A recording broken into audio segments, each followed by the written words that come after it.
अस्सलाम वालेकुम। इस वीडियो में हम देखेंगे कि ब्लॉक लाइन एलिमेंट्स और इनलाइन एलिमेंट्स कौन सी होती हैं।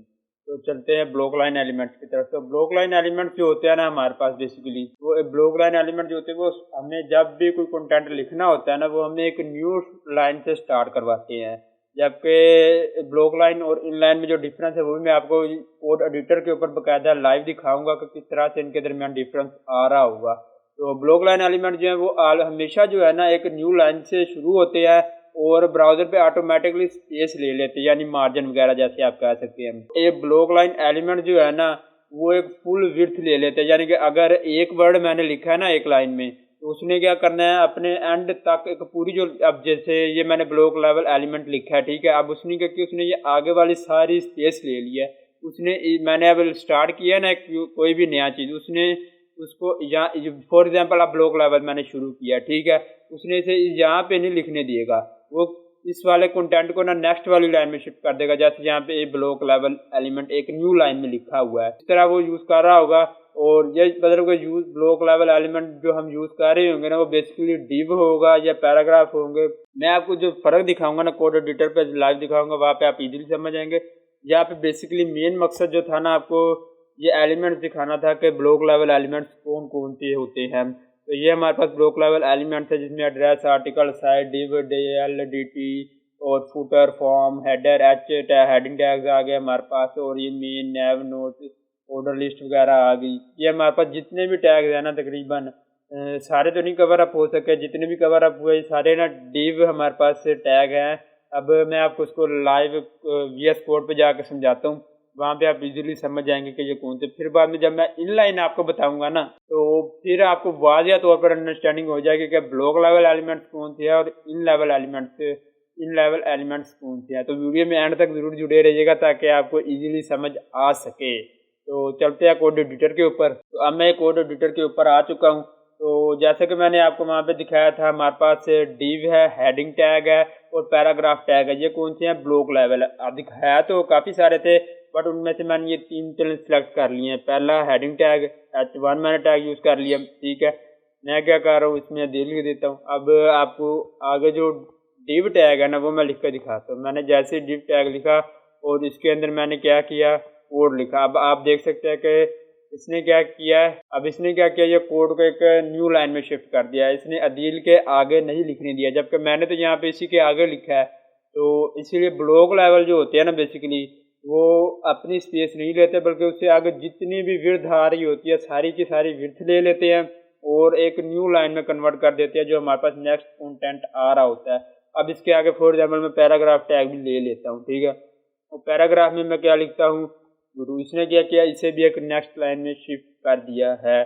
तो इसलिए ये मतलब पूरी विड्थ भी ले रहा है और एक न्यू लाइन में भी शिफ्ट कर रहा है अपने अगले आने वाले टैग या कंटेंट को। तो अब हमारे पास जो है इनलाइन एलिमेंट्स, तो इनलाइन एलिमेंट्स में आपको समझाता हूँ, फिर आपको इन दोनों का डिफरेंस जब आप देखेंगे ना इसी जगह पे तो आपको इजीली समझ में आ जाएगा। तो इनलाइन एलिमेंट्स की तरफ चलते हैं। तो ये हमारे पास इनलाइन एलिमेंट्स हैं। इनलाइन एलिमेंट्स जो है does not start a new line, जबकि ब्लॉक लेवल जो थी ना वो एक न्यू लाइन मतलब कि स्टार्ट कर देते थे, ये एक न्यू लाइन स्टार्ट नहीं करते।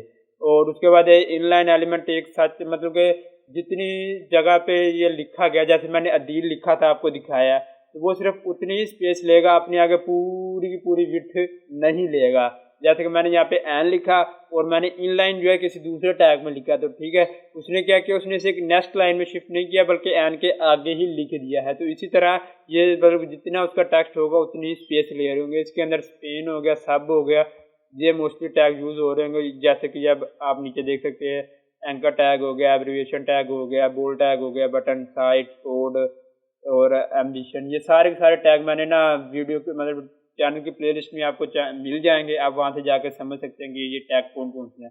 तो अब बेसिकली ये चूँकि इनलाइन टैग, अब मैं इनमें से ये वाले तीन टैग यूज़ कर लेता हूँ, स्ट्रॉन्ग, पेन और स्मॉल, ठीक है। मैं इन तीन इनलाइन एलिमेंट्स को यूज़ करता हूँ। तो चलते हैं कोड एडिटर पे, वहाँ पे आपको इजीली समझ में आ जाएगा। तो ये हम कोड एडिटर पे आ चुके हैं। जैसा कि आपने पहले देखा था कि हमारे पास जो ब्लॉक लेवल एलिमेंट्स हैं वो किस तरह से हमारे पास वर्क कर रहे हैं। अब आप इनलाइन एलिमेंट्स को समझेंगे फिर आपको इजीली दोनों में डिफरेंस समझ में आ जाएगा। तो पहले मैं यूज कर लेता हूँ यहाँ पे इनलाइन के अंदर मैं यहाँ पे हेडिंग टैग दे देता हूँ H1 और इसमें मैं लिख देता हूँ ब्लॉक लेवल। ठीक है, ये हमारे पास ब्लॉक लेवल एलिमेंट है और इसी को ही मैं कॉपी करता हूँ और इसको इसके अंदर मैं लिख देता हूँ इनलाइन एलिमेंट। ये हमारे पास इनलाइन एलिमेंट्स आ गए। अब इनलाइन एलिमेंट्स के अंदर पहले मैं जो इनलाइन है मैंने आपको टैग दिखाया वो था। अब मैं यहाँ पे स्ट्रॉन्ग टैग ले लेता हूँ सिंपली और इसके अंदर मैं सिम वही चीज़ लिख देता हूँ जो मैंने ऊपर आपको दिखाई ताकि आपको डिफरेंस वाजिया हो सके। तो ये मैंने दी लिखा। अब मैं इसी के आगे जो यूज़ करता हूँ दूसरा वो मैं यूज़ कर लेता हूँ स्मॉल टैग। ठीक, अब मैंने स्मॉल टैग यूज़ किया। अब आप डिफरेंस चेक कीजिएगा, मैंने यहाँ पे लिखा कोड। ठीक है, अब उसने क्या किया देखें,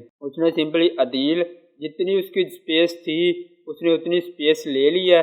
ठीक है, और आगे जो कंटेंट मैंने लिखा है ना इसके आगे उसने क्या किया, उसे उसके आगे ही शो अप करवा दिया। उसने इसे एक न्यू लाइन में नहीं शिफ्ट किया और ना ही इसने क्या किया कि ये पूरी की पूरी यहाँ से आगे उसने विड्थ कवर अप कर लिया। जैसे यहाँ पे देखे मैंने ब्लॉक लेवल में दिया था तो इसने क्या किया, ये पूरी की पूरी विड्थ भी ब्लॉक कर लिया और इसे एक न्यू लाइन में शिफ्ट कर दिया। ठीक है, तो इसने यहाँ पे इनलाइन एलिमेंट इसने इस तरह नहीं किया बल्कि इसकी जितनी स्पेस बनती थी वो उसी स्पेस में रहा है और आगे आने वाले कंटेंट को उसने आगे जगह दे दी है। तो इसी तरह अगर मैं आगे स्पेन इसके अंदर आपको यूज़ करके दिखाऊं तो स्पेन के अंदर मैं लिख लेता हूं। ठीक है, अब यहाँ पे भी आप डिफरेंस चेक कर सकते हैं कि इसने क्या किया है, गुरु यानी कि उसे आगे सिर्फ दे दिया। अब मैं आपको दिखाता हूँ, मैं यहाँ पे फिर लिख लेता हूँ कोड। तो अब आप डिफरेंस देख सकते हैं कि यहाँ पे क्या किया, मैंने अदील कोड लिखा है, अदील कोड की जितनी स्पेस बनती थी उसने उतनी ही लिया, आगे उसे न्यू लाइन में शिफ्ट नहीं किया। यानी कि मैं इधर जितने भी वर्ड लिखता जाऊंगा ना तो वो इसे क्या करेगा, उसे अपनी विड्थ लेता रहेगा। ठीक है, और आगे वाले को ना न्यू लाइन में शिफ्ट करेगा और ना ही पूरी की पूरी विड्थ ले रहा होगा। तो ये हमारे पास बेसिकली सिंपल कॉन्सेप्ट है इस चीज़ का कि ब्लॉक लेवल एलिमेंट्स क्या होते हैं और इनलाइन एलिमेंट्स क्या होते हैं। तो ये उम्मीद करता हूँ कि आपको वीडियो पसंद आई होगी और समझ में आ गई होगी। अगर नहीं समझ में आई तो आप कमेंट में बताएं कहाँ से आपको समझ नहीं आई। मैं अगर वीडियो ज़्यादा लगा कि हाँ इसके लिए सेपरेट वीडियो बनाऊँ तो मैं सेपरेट वीडियो में एक्सप्लेन कर दूँगा, अदरवाइज़ मैं आपको कमेंट में बता दूँगा। तो आज की वीडियो इतनी थी। अगर वीडियो पसंद आई है तो लाइक ज़रूर कर दीजिएगा, चैनल को जरूर सब्सक्राइब कीजिएगा, बेल को जरूर ऑल पर सेट कर दीजिएगा ताकि हर आने वाली न्यू वीडियो का नोटिफिकेशन आपको फौरी मिल सके। तो मिलते हैं नेक्स्ट वीडियो में नेक्स्ट कंटेंट के साथ, तब तक के लिए टेक केयर, अल्लाह हाफिज़।